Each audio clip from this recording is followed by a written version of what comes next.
Tô lendo esse livro aqui essa semana e fiquei pensando muito numa coisa. Imagina se você arranca um cavaleiro do século XIII e joga ele aqui no Brasil, agora, no Brasil de hoje. O que ele ia dizer? Ele não ia ficar impressionado com a internet. Ele não ia ligar para o seu carro importado ou para sua casa climatizada. Ele ia olhar em volta, ver políticos mentindo em rede nacional, influência vendendo ilusão para gente desesperada, corrupção tão normalizada que virou piada de bar. E ele não ia sentir inveja da nossa tecnologia. Ele ia sentir uma repulsa moral pela nossa covardia. E a primeira frase que ele ia dizer não ia ser moderna, não ia ser inteligente, não ia ser nem irônica. Ele ia dizer: não é possível que essa gente esteja assim. Léon Gautier foi um historiador francês que, em 1884, fez uma coisa rara. Pegou centenas de manuscritos medievais, crônicas, poemas épicos, cerimônia de investidura e codificou o que era, de fato, a cavalaria. Não a fantasia dos filmes, não o romantismo barato. A cavalaria real, o código moral que governava os homens mais perigosos da Europa. E publicou La Chevalerie, um livro que lista, mandamento por mandamento, que separava um cavaleiro de um bandido com espada. Alguns vão dizer que a cavalaria foi só uma propaganda da igreja, da nobreza, para poder domesticar os guerreiros. É uma objeção honesta, e a resposta é bem simples. Gautier não estava descrevendo cavaleiros perfeitos, ele estava descrevendo uma régua. O cavaleiro histórico falhou com certeza, ele falhou várias vezes, mas em geral ele tentava acertar, porque a régua existia.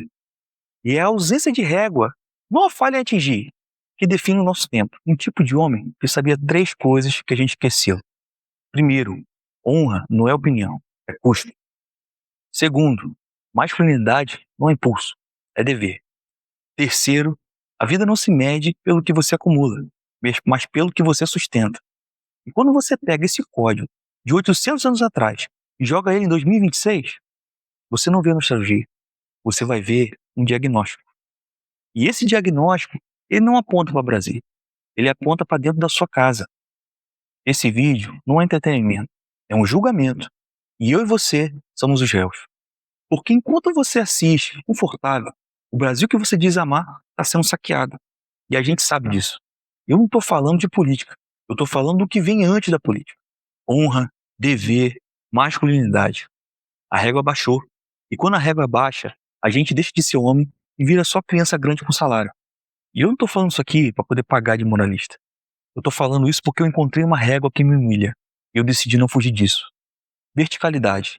Os pés no chão da realidade, mas a cabeça voltada para o que é eterno. A recusa de se curvar. E eu ainda estou longe dessa estatura, mas eu parei de usar a normalidade como desculpa. O cavaleiro não busca conforto, não busca aprovação.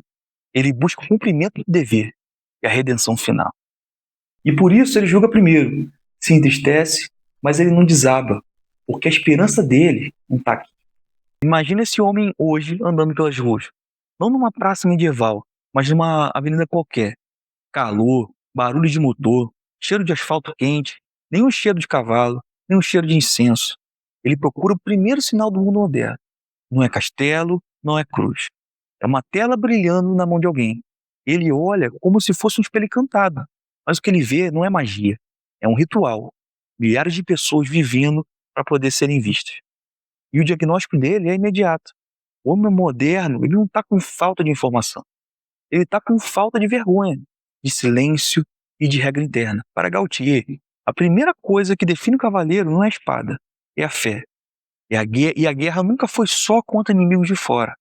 É guerra contra o próprio apetite, contra a própria covardia, contra a própria fuga.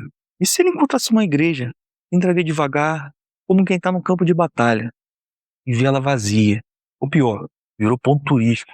Selfie na frente do altar, ninguém ajoelhado. Para ele, a tristeza não seria porque a vida é difícil. Seria porque a gente trocou o alto pelo baixo, o sagrado pelo engraçado, a eternidade pelo instante. Mas ele não ia ficar aí. A esperança dele não depende do aplauso do mundo. Ele volta para o dever. E a conclusão dele seria essa. O inimigo não usa espada mais. Usa like, algoritmo, distração e tenta te convencer de que Deus é relevante. Quase tudo hoje pede que você vê na sua alma em pequenas parcelas. Status, prazer, ego, conforto, aprovação. E isso tem um nome. É o hedonismo, a religião do sentir, do culto do próprio prazer. Ele não chamará isso de liberdade, ele ia chamar isso de cerco. E o pior, esse cerco não vem de fora, vem de dentro, e nós abrimos o portão. Antes de entrar nos mandamentos, eu preciso te contar uma cena. Ela me chocou bastante. Essa foi a cena que me fez entender o que a gente realmente perdeu. Vivian é um jovem cavaleiro. Ele está morrendo no campo de batalha. Seu tio Guilherme encontra ele. Não tem padre, não tem sacramento formal. Então Guilherme, ele assume esse papel e pede que o sobrinho se confesse. O Vivian confessa, e ele só se lembra de uma falta, de um pecado. Ele fala: eu tinha feito voto de jamais recuar um passo diante do inimigo. E temo muito ter faltado a minha promessa hoje. Não era medo, não era ódio, não eram os homens que ele matou. Isso era tudo que pesava na consciência dele. A única falta, o único pecado que existia, a consciência dele não acusava ele de mais nada. A batalha, o sangue, os mortos, tudo dentro do dever, não pesava. O que pesava era a possibilidade de ter sido menor do que a prova que ele deu. Isso não é moral antiga. Isso é outra calibração de consciência. É uma régua que é completamente diferente da nossa. E é exatamente isso, essa calibração que a gente está perdendo. Na cerimônia de investidura, o cavaleiro recebia um golpe no rosto, chamado acolê. Aquele era o último tapa que ele aceitava sem aprender a ficar de pé, sem revidar. Daí para frente, firmeza e dever, sem fuga, sem teatro. Agora ele olha para mim e para você e pode dizer: vocês tomam um tapa na cara todos os dias. É consumismo dizendo que você vale pelo que compra. É vitimismo dizendo que você não é responsável por nada. É individualismo dizendo que você não deve nada a ninguém. E o que a gente faz? A gente reclama, a gente posta e a gente esquece. Eu também faço isso. E é por isso que eu estou dizendo que esse código me humilha. Para ele, o veredito ia ser direto. Vocês se acostumaram com a colher diária, porque vocês aceitaram a sombra do que deveria ser a masculinidade. Ele vê influência vendendo liberdade financeira para gente desesperada, que promete riqueza e entrega frustração. Não é só mentira, é mentira com estética, com música, com edição bonita. Na visão dele, é o mal vestido de marketing. Gautier dizia que o cavaleiro deveria proteger os fracos. Hoje o fraco não é só a viúva e o órfão. É o jovem viciado em prazer fácil, é o pai endividado, é a mãe que cai na promessa do tigrinho. E o caçador moderno, ele não usa espada, ele usa anúncio. Para ele, o homem não é empreendedor, é um ladrão sem honra. Pior, é ladrão que posta versículo bíblico na bio. E a sentença dele seria simples. A pior traição não é roubar em nome de Deus. Antes de ser armado, o cavaleiro passava por uma noite inteira sozinho, no escuro, numa capela em silêncio. Era a vigília das armas, sem distração, sem fuga, só ele e Deus.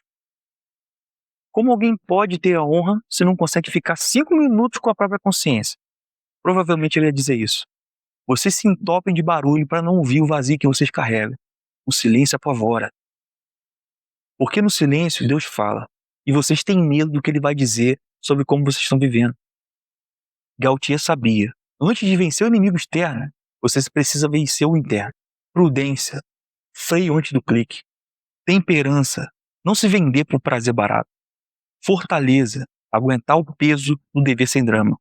Justiça, não trapacear quando ninguém está olhando. E acima de tudo, fé. Sem fé, você vai virar um animal sofisticado, alguém com agenda e vício. Para ele, o diagnóstico é simples. O homem perdeu o eixo. Quando você perde o eixo, você compensa com consumo, vitimismo e distração. E se ele visse como o homem moderno tenta se proteger do futuro? Não é sobre investir, é sobre postura. Investir é um cavaleiro a entender. Ele também prezaria por ativos reais, por coisas que ficam de pé quando o mundo treme. O problema não é o mercado, é a febre, é o vício do atalho, a mente que não quer construir e quer acertar o alvo, a mosca. Ele vê o homem adulto comemorando variação de tela como se isso fosse um sustento. Ele identifica o mesmo pecado de sempre, a gula, só que com roupa moderna. O nobre medieval acumulava terra. Terra era obrigação também. Terra sustentava famílias, protegia viúvas, tinha peso no real. Para ele, a conclusão é simples. A riqueza sem lastro, ela vira tentação. Não porque ela seja ilegítima, mas porque ela dá a ilusão de controle, de que você pode viver sem raiz. Você não pode deletar terra, você não pode hackear pedra, você não pode censurar o trigo. Ele não condena o mercado de capitais. A pergunta que ele ia fazer é uma só. Isso está servindo ao real ou está servindo de fuga? E aqui, ele chegaria num ponto que vai além do dinheiro. O lastro não é só financeiro, é ter valores que não mudam com o humor, princípios que não flutuam com a plateia, coluna quando custa, quando chega a crise. Para ele, mesmo se o mundo cair, o dever permanece, mas nem tudo está perdido. Porque enquanto o cavaleiro caminha, ele vê um homem diferente. Não é rico, não é famoso, não tem milhões de seguidores, mas tem virtudes clássicas em forma de vida. Ele aguenta o peso, ele não vive escravo do prazer, ele não pisa em ninguém para poder subir. A palavra dele tem custo. E quando promete alguma coisa, ele cumpre. Quando ele fecha um negócio de boca, ele honra. Quando ele vê a justiça, ele não filma, desligou a TV, assumiu o custo, parou de terceirizar a própria consciência. Ele reza antes de dormir. Ele sustenta a casa por dentro, sem palco. Esse homem não é perfeito. Ele só se recusou a aceitar a régua baixa. E é isso que eu estou buscando também. Se esse cavaleiro pudesse escolher voltar para a lama, o frio e a guerra de 1250, ou ficar no conforto do Brasil de hoje, eu acho que ele montava no cavalo e voltava sem olhar para trás. Porque na cabeça dele, lá a vida era dura, mas era real. A palavra tinha custo, trair tinha consequência, a beleza era sagrada. Aqui a gente tem Netflix, tem ar-condicionado, tem liberdade, mas perdeu o lastro. E agora você entende a frase. Não é possível que essa gente esteja assim. Não é desprezo por falta de dinheiro, é espanto por falta de virtude. Se você tem um filho, ou um dia vai ter, qual é a decisão que você tomou essa semana e que ele daqui a 30 anos vai entender como coragem? Ou mesmo você, quem você vai olhar para trás e você vai reconhecer em si mesmo? E qual a decisão que ele vai entender como covardia bem disfarçada? Escreve isso nos comentários, não o que você pretende fazer, mas o que você já fez, ou o que você ainda não fez e você sabe que você deveria fazer. A diferença entre esses dois vai responder tudo.